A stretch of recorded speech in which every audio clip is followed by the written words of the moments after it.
Well, hello, and thanks for watching another episode of ARFCOM News, your twice-weekly dose of the finest 2A propaganda. Last week, Barnsdall, Oklahoma was utterly devastated by an EF4 tornado. Grindstone Ministries, a ministry of refuge medical, is deployed to Barnsdall right now to distribute emergency supplies and help the residents dig out of the rubble. If you want to help, please email admin@grindstoneministries.com. They are particularly in need of heavy equipment operators, saw teams, and construction crews, and logistics truck drivers and trucks. If you can't make it to Barnsdall but still want to help, you can donate supplies or money by contacting admin@grindstoneministries.com. I'm doing my part.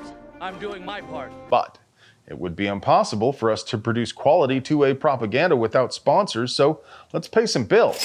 Today's video is sponsored by Franklin Armory. It is a scientific fact that bad guys with twice as many holes are half as dangerous. It's math. It can't be wrong. We hope you will never need your firearm for defense, but if you do, you can depend on Franklin Armory binary triggers. Click the link down there in the doobly-doo to find out more, and check out the new Strybog binary trigger. Want reduced split times and tighter groups?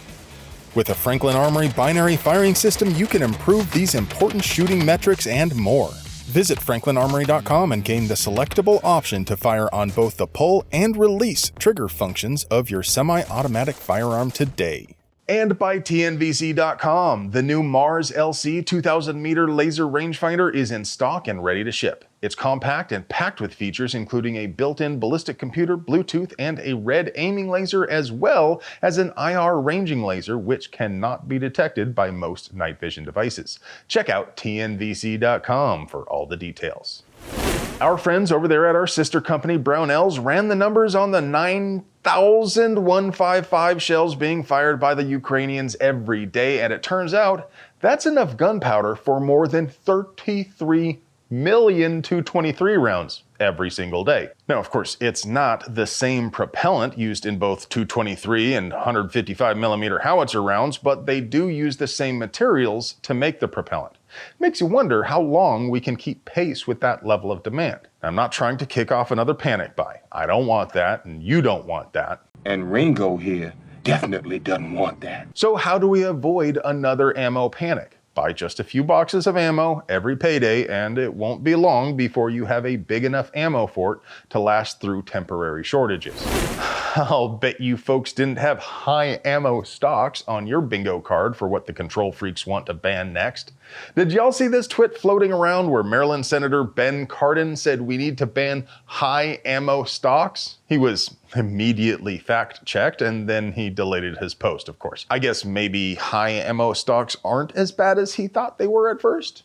What even is a high ammo stock? Is it like the shoulder thing that goes up, but with bullets? I actually don't know what a barrel shot. Okay, I believe it's in your a shoulder thing that goes up. I mean, I guess I could put ammo in my stock, but then I wouldn't have any room for beef jerky. Or space.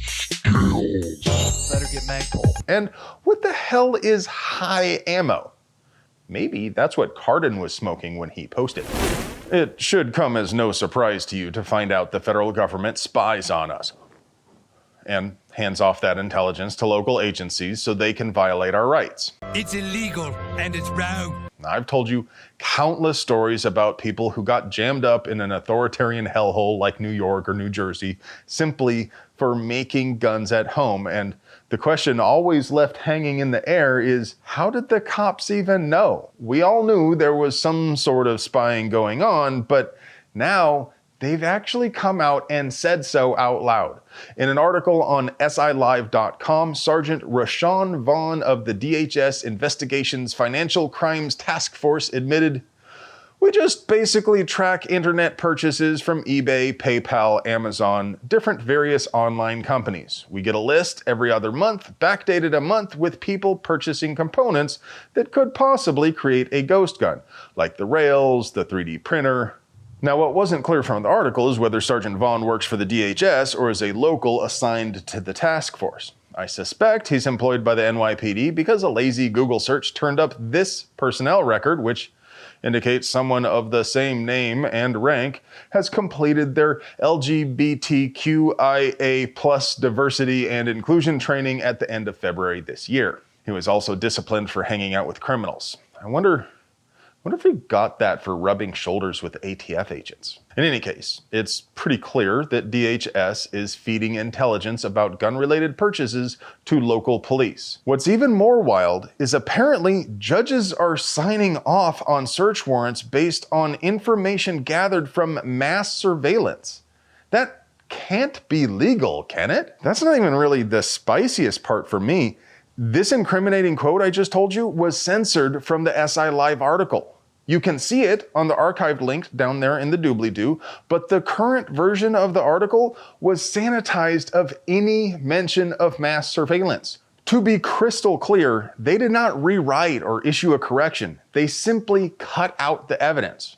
Remember, this news site is ad-supported, and the longer an article is, the more ads can be served to each reader. So why did they remove any reference to monitoring purchase history? Because they were obviously evil. Do they not realize it's current year and we can just look up an archive of the article? Do they not realize that their conspiring with the feds is blatant for all to see? Do they not realize that legacy media is failing and nobody trusts them anymore, and the last thing they can do is squander the little bit of trust they have remaining? And why is DHS helping local cops to enforce unconstitutional local laws which don't even have a federal parallel?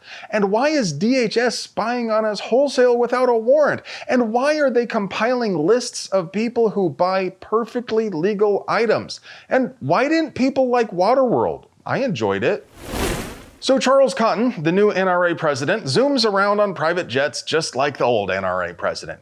Him and William Brewer, that's the scumbag lawyer who made it possible for Wayne LaPierre to steal as much as he did from donors, have enjoyed each other's company on numerous private flights over the years. Brewer himself has donated large sums of money to Obama, Clinton, and Francis, hell yes, we're going to take your AR-15 O'Rourke. And employees at his firm have donated almost exclusively to control freak candidates, including his son, who donated to Biden. The NRA's annual meeting is this weekend, and they might hold a vote to elect a new president. If, for some reason, you are still an NRA member, I urge you to attend and make your voices heard. Tell them they must purge all of the corrupt senior leadership, particularly Cotton and Brewer. Now, before I get to your moment of zen, have you ever tried to convince a woman you love to carry a firearm? Would you like to hear from actual women what they think about why women should carry? My man Josh interviewed a panel of 3 actual real-life ladies in the gundustry and got their take. Check it out when you're done here, and link down there in the doobly-doo, and we'll probably put a card up there too. And now for your moment of zen.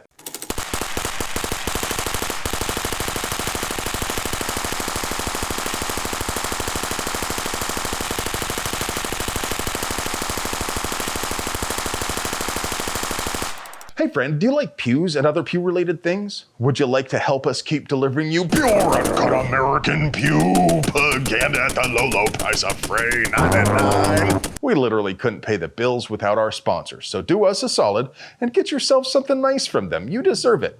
I love you.